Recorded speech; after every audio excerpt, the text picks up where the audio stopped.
You have been with Bozzuto for most of your career. We'd love to hear about your journey and how you came to lead your company. Like any healthy relationship, it's been mutually rewarding. I started right out of graduate school, a couple months out of graduate school, when I was about 25 years old, and I began in our development group.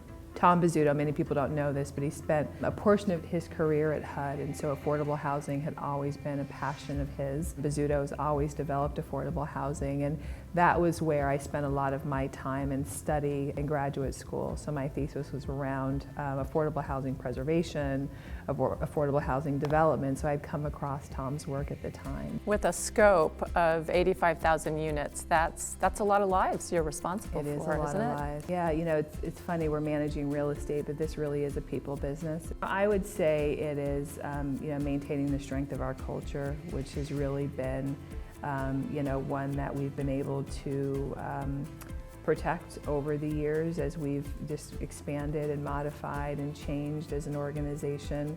I think about making sure that we have transparency in how people grow in our organization, and making sure that it is a reflection of the communities that we serve. So frankly, in the management company, we need more gender balance. We need more men in the middle of the organization and up in the organization, and certainly people of color, you know, that are mid-management and up in the organization. That is the perfect transition to my question about what makes Stephanie Williams tick, you know, what drives you, and you talk about the people. Do you want to expand on that? Just learning about the varied perspectives and what each person perhaps needs in a work environment to feel like they can flourish. That is really based on sort of their culture and their background has been really powerful for me. I had an opportunity earlier this year to moderate a discussion on International Day of Transgender Visibility. And you know, I was very unfamiliar with the day in general, frankly, and so our LIFT is the name of our ERG for our LGBTQ plus community. So they came to me and said, you know, will you moderate this discussion with a person who is non-binary and uses, you know, pronouns they, them. And that was probably the scariest interview I've done in the course of my career, because I just didn't want to get it wrong. Hearing from the guests that we had about their experience was illuminating, because it demonstrated to me that many of us, through the course of our lives, there's just things we don't have to consider.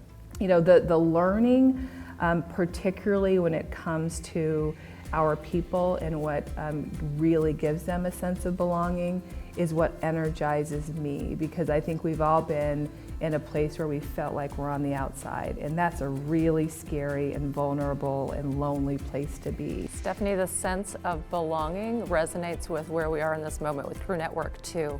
Attention to diversity drives success, and I want to know how it has impacted you. We all have a duality, you know, so are we the exact same way on a Saturday afternoon as we would be at work? Probably not. But at the same time, there's certainly some realities that I have that perhaps my white counterparts or my male counterparts don't have. So it's really challenged me to be vulnerable as a leader and to share what my experiences are, perhaps when I'm not at work, that shape who I am. When I am at work, it shapes what I need. It shapes how I react to certain situations. It shapes what I expect in situations. And you know, I think doing that has allowed others to also share. So it's really, I think, been illuminating and rewarding for me over time to work at this is a long play. There is no prescriptive overnight answer for, you know, how we do create the sense of belonging, how do we achieve diversity. I don't know if you can ever even check that box. Like, what companies are going around saying, we are diverse? I mean, there's always, I think, work to be done. So it's a long game, a journey, but I would say it's really challenged me to think about my own leadership and to think about how I shape and encourage others that are coming up in our organizations and others. And to me, it's really empowering and rewarding. And inspiring for the rest of us. Thank you Thank so you. much. Of course.